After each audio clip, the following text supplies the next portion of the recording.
जी अस्सलाम वालेकुम सत श्री अकाल। तुसीं देख रहे हो पंजाबी विचार ते असीं इस टाइम मौजूद हाँ गुरुद्वारा ननकाना साहब जिथे बैसाखी दीयां तकरीबां चल रहीआं ते साडे नाल सिख यात्री मौजूद ने जिहड़े इंडिया तो आए हुए ने। इन्हां नाल करदे हां गलबात कि किस तरह दा इन्हां ने आके इत्थे दी सिक्योरिटी दे इंतजामात या कोई भी मामलात हैगे इन्हां ने किस तरह पाकिस्तान दे लोकां नूं पाया इस किस तरह दा मिलन सहयोग हैगा वा। इन्हां नाल करदे हां गलबात।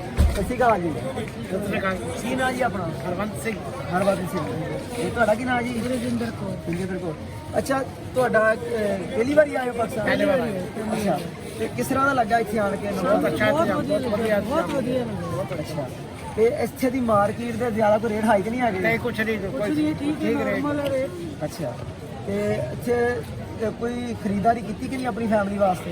कुछ नहीं कल होर जाके नहीं उधरों तुहानू अपने उथों फरमाइशां ते जरूर आईयां होणीआं लोकां ने पैसे भी बड़े दित्ते ने कि सारा समान जरूर लिया। अच्छा कुछ ना कुछ जरूर खरीद के लियाना साडे वास्ते। ते ये दसो ਤੁਸੀਂ ਪਹਿਲੀ ਵਾਰੀ ਆਏ ਆ ਕਿ ਅੱਗੇ ਵੀ ਆਏ ਆ? ਪਹਿਲੀ ਵਾਰੀ ਆਏ। ਸਾਡੇ ਫਾਦਰ ਪਹਿਲੇ ਆਏ ਸੀ। ਸਾਡੇ ਫਾਦਰ ਉਧਰ ਦੇ ਸੀ ਨਵਾਂ ਸ਼ਹਿਰ ਦੇ। ਉਹ ਨਵੇਂ ਸ਼ਹਿਰ ਦੇ ਸੀ। ਠੀਕ ਠੀਕ। ਫਾਦਰ ਸਾਡੇ ਉਹ ਆਏ ਸੀ ਪਹਿਲਾਂ, ਫਿਰ ਉਹਨਾਂ ਤੋਂ ਬਾਅਦ ਅਸੀਂ ਹੁਣ ਆਏ। ਅੱਛਾ ਤੇ ਆਪਣੀਆਂ ਜਿਹੜੀਆਂ ਬਾਕੀ ਨੌਜਵਾਨ ਨਸਲ ਹੈਗੀ ਆ ਆਪਣੀ ਫੈਮਿਲੀ ਹੈਗੀ ਉਹਨਾਂ ਨੂੰ ਕੀ ਸੁਨੇਹਾ ਦੇਣਾ ਚਾਹੁੰਦੇ ਜਿਹੜੇ ਉਧਰਲੇ ਚੜ੍ਹਦੇ ਪੰਜਾਬ? ਅਸੀਂ ਆਏ ਆ, ਤੁਸੀਂ ਵੀ ਜ਼ਰੂਰ ਆਓ, ਯਾਤਰਾ ਕਰਕੇ ਜਾਓ। ਗੁਰੂ ਨਾਨਕ ਦੇਵ ਜੀ ਦਾ ਦਰਬਾਰ ਹੈ, ਦੇਖੋ ਜੀ यात्रा का की मोटा है। बहुत अच्छा प्रोग्राम है, बहुत अच्छी सिक्योरिटी है, बहुत वधिया सिक्योरिटी, बहुत वधिया सिक्योरिटी ने बहुत साथ दिता। अच्छा ਅਸੀਂ ਹਸਨ ਅਬਦਾਲੀ ਉੱਥੇ ਚੜਾਈ ਚੜੇ ਸੀ। ਸਾਡੇ ਕੋਲ ਚੜਾਈ ਗੰਧਾਰੀ ਦੇ ਦਰਬਾਰ ਤੇ ਗਏ ਆਪ ਤੇ ਗਏ ਸੀ। ਸਾਡੇ ਕੋਲ ਚੜਿਆ ਨਹੀਂ ਗਿਆ ਪਰ ਸਿਕਿਉਰਿਟੀ ਵਾਲੇ ਮੁੰਡੇ ਲੈ ਕੇ ਚੜਾ ਕੇ। ਕੀ ਬਾਤ ਹੈ। ਉਹਨਾਂ ਨੇ ਬੜਾ ਜ਼ੋਰ ਲਾਇਆ, ਆਂਟੀ ਅੱਧ ਚ ਨਹੀਂ ਬੈਠਣਾ, ਚਲਦੇ ਚੱਲੋ ਸਾਡੇ ਨਾਲ। ਬਾਹਾਂ ਫੜ ਫੜ ਕੇ ਲੈ ਗਏ। ਬਹੁਤ ਅੱਛਾ ਇੰਤਜ਼ਾਮ, ਬਹੁਤ ਅੱਛਾ, ਬਹੁਤ ਅੱਛਾ। ਤੇ ਅੱਜ ਵਿਸਾਖੀ ਦਾ ਜਿਸ ਤਰ੍ਹਾਂ ਇਹਦਾ ਸਾਨੂੰ ਦੱਸੋ कि विसाखी शुरू किस तरह हुई, सानू कोई इतिहास दसो थोड़ा जिहा।